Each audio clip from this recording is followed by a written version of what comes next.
श्री साईनाथाय नमः। बाबा बड़े ही दयालु तथा कृपालु हैं। उनकी दया और कृपा से आज हम अध्याय 38 को आरंभ करेंगे।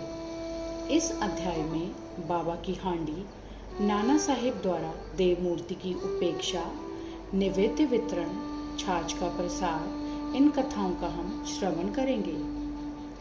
गत अध्याय में चावड़ी के समारोह का वर्णन किया गया है।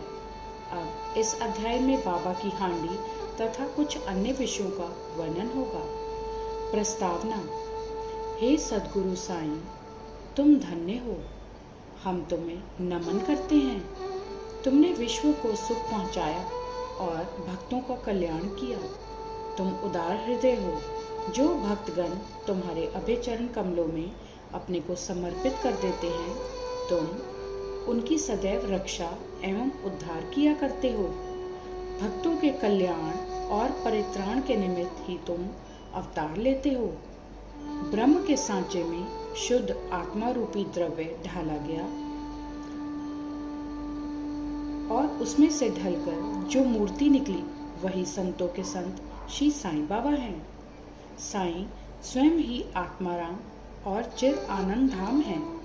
इस जीवन के समस्त कार्यों को नश्वर जानकर उन्होंने भक्तों को निष्काम और मुक्त किया।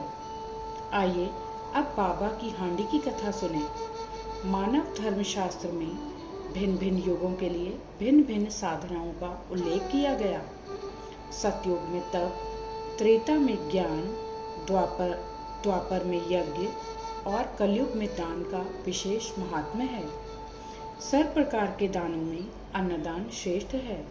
जब मध्याह्न के समय हमें भोजन प्राप्त नहीं होता, तब हम विचलित हो जाते हैं। ऐसी ही स्थिति अन्य प्राणियों की अनुभव कर जो किसी भिक्षुक या भूखे को भोजन देता है, वही श्रेष्ठ दानी है। तैत्तिरीय उपनिषद में लिखा है कि अन्न ही ब्रह्म है।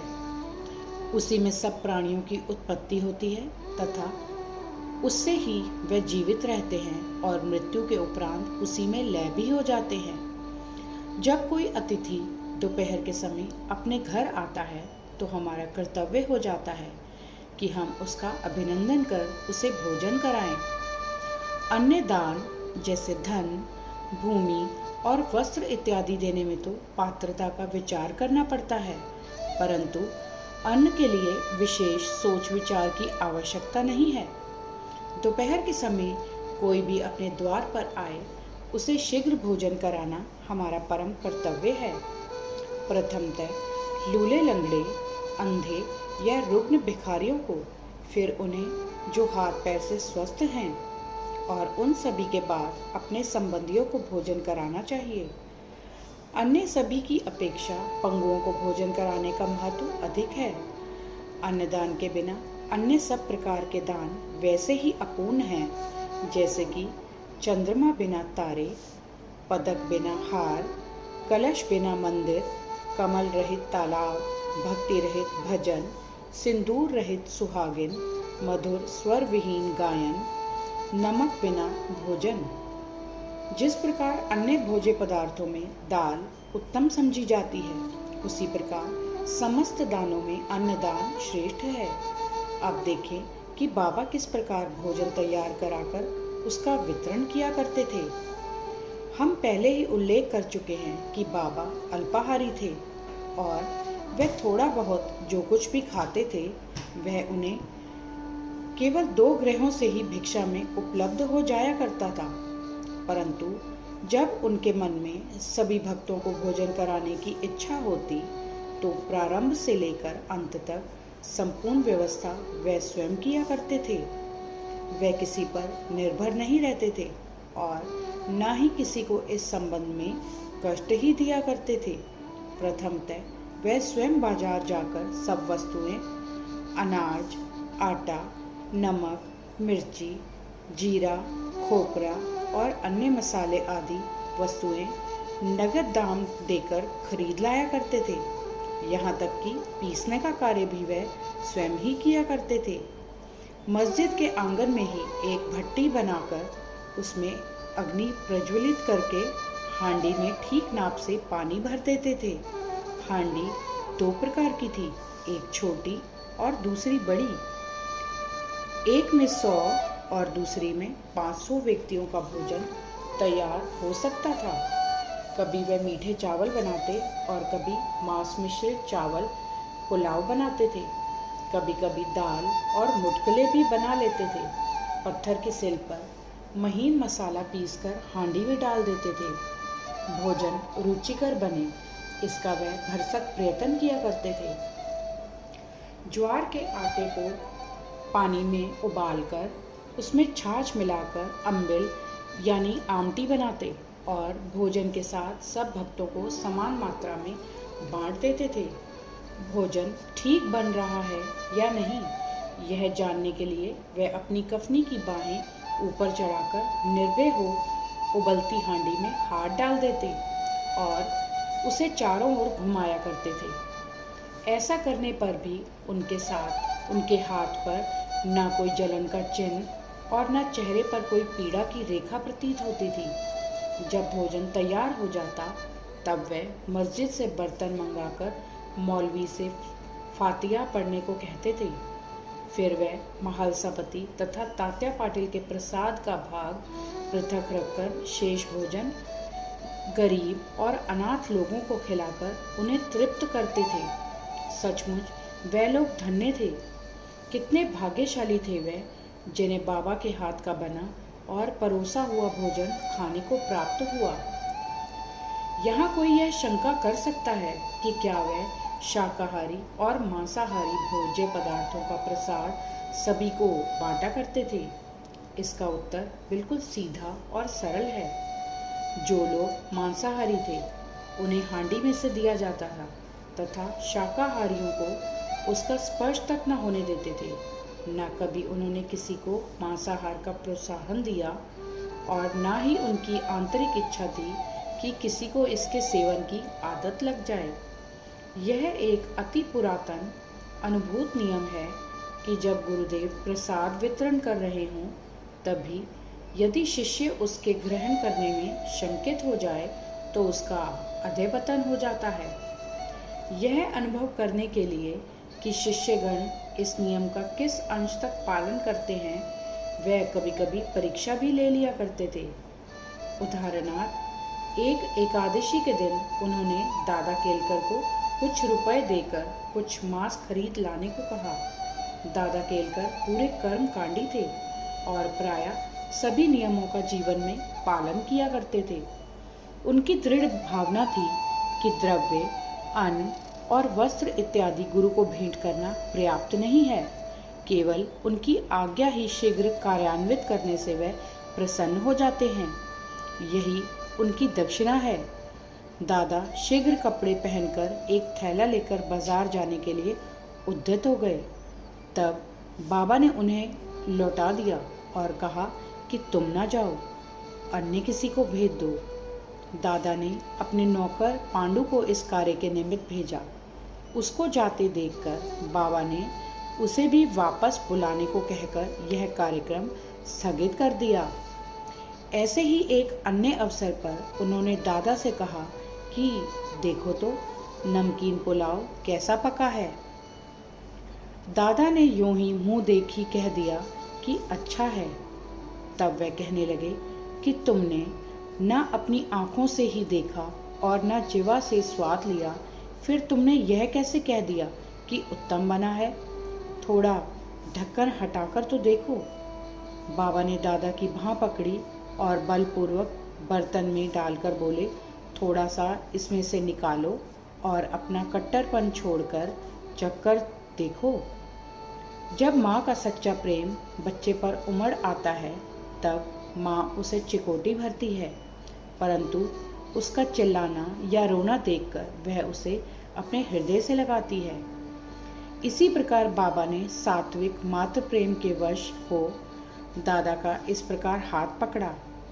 यथार्थ में कोई भी संत या गुरु कभी भी अपने कर्मकांडी शिष्य को वर्जित भोज्य के लिए आग्रह करके अपनी अपकीर्ति कराना पसंद न करेगा।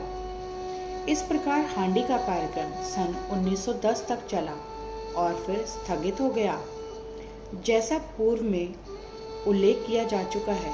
दासगणों ने अपने कीर्तन द्वारा समस्त बम्बई प्रांत में बाबा की अधिक कीर्ति फैलाई। फलतः इस प्रांत से लोगों के झुंड शिरडी को आने लगे और थोड़े ही दिनों में शिरडी पवित्र तीर्थ क्षेत्र बन गया।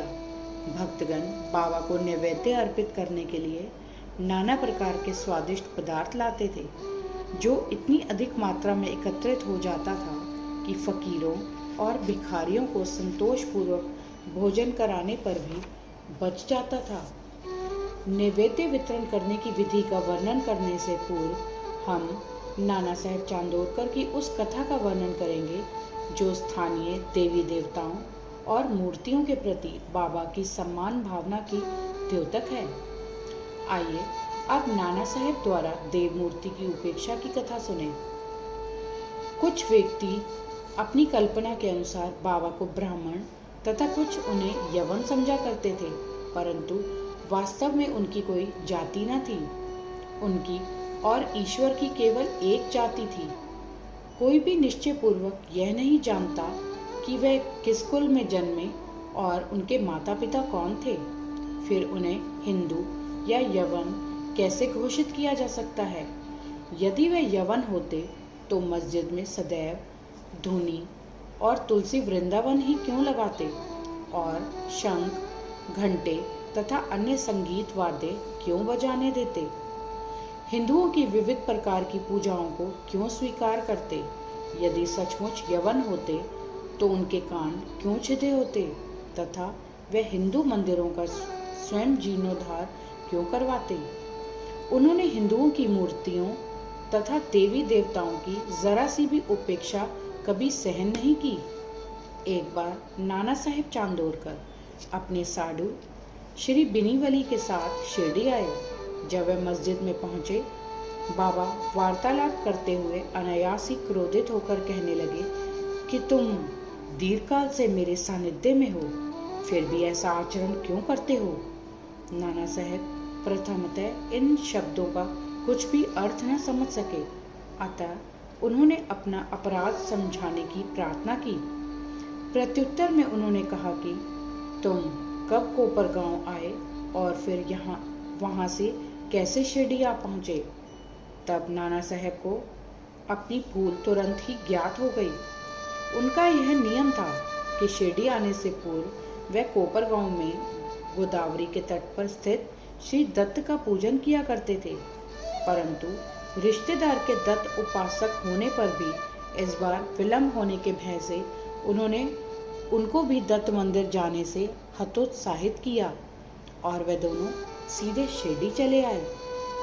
अपना दोष स्वीकार कर उन्होंने कहा कि गोदावरी में स्नान करते समय पैर में एक बड़ा कांटा चुभ जाने के कारण अधिक कष्ट हो गया था। बाबा ने कहा कि यह तो बहुत छोटा सा दंड था और उन्हें भविष्य में ऐसे आचरण के लिए सदैव सावधान रहने की चेतावनी दी। आइए अब नैवेद्य वितरण की वर्णन करेंगे। अब हम नैवेद्य वितरण का वर्णन करेंगे। आरती समाप्त होने पर बाबा से आशीर्वाद तथा उदी प्राप्त कर जब भक्तगण अपने अपने घर चले जाते, तब बाबा पर्दे के भीतर प्रवेश कर निंबर के सहारे पीठ टेक कर भोजन के लिए आसन ग्रहण करते थे। भक्तों की दो पंक्तियां उनके समीप बैठा करती थी। भक्तगण नाना प्रकार के नैवेद्य, पूरी, पूरन पोली जो खानदेश में बनाई जाती है, पेड़ा, बर्फी, बासुंदी, उपमा, अम्बे मोहर थाली में सजा सजा कर लाते और जब तक वे नैवेद्य स्वीकार न कर लेते तब तक भक्तगण बाहर ही प्रतीक्षा किया करते थे। समस्त नैवेद्य एकत्रित कर दिया जाता था। जब वे स्वयं भगवान को नैवेद्य अर्पण कर स्वयं ग्रहण करते थे, उसमें से कुछ भाग बाहर प्रतीक्षा करने वालों को देकर शेष भीतर बैठे हुए भक्त पा लिया करते थे। जब बाबा सबके मध्य में आ विराजते, तब दोनों पंक्तियों में बैठे हुए भक्त तृप्त होकर भोजन किया करते थे। बाबा प्रायः श्यामा और निमोनकर से भक्तों को अच्छी तरह भोजन कराने और प्रत्येक की आवश्यकता का सावधानी पूर्वक ध्यान रखने को कहते थे। वे दोनों भी इस कार्य को बड़ी लगन और हर्ष से करते थे। इस प्रकार प्राप्त प्रत्येक ग्रास भक्तों को पोषक और संतोषदायक होता था। कितना मधुर, पवित्र, प्रेम रसपूर्ण भोजन था वह, सदा मांगलिक और पवित्र। आइए अब छाछ यानी मट्ठा का प्रसाद की कथा सुने। इस सत्संग में बैठकर एक दिन जब हेमाड पंत पूर्णतः भोजन कर चुके, तब बाबा ने उन्हें एक प्याला छाछ पीने को दिया। उसके श्वेत रंग से वह प्रसन्न तो हुए, परंतु उधर में जरा सी भी गुंजाइश न होने के कारण उन्होंने केवल एक घूंट ही पिया। उनका यह उपेक्षात्मक व्यवहार देखकर बाबा ने कहा कि सब पी जाओ, ऐसा सुअवसर अब कभी ना पाओगे। तब उन्होंने पूरी छाछ पी ली, किंतु उन्हें बाबा के सांकेतिक वचनों का मर्म शीघ्र ही विदित हो गया, क्योंकि इस घटना के थोड़े दिनों के पश्चात ही बाबा समाधिस्थ हो गए। पाठकों, अब हमें अवश्य ही हेमाड पंत के प्रति कृतज्ञ होना चाहिए, क्योंकि उन्होंने तो छाछ का प्याला पिया, परंतु वह हमारे लिए यथेष्ट मात्रा में श्री साईं लीला रूपी अमृत दे गए। श्री सद्गुरु साईनाथार्पणमस्तु। शुभम भवतु। अध्याय 38 संपूर्णम। ओम साई राम।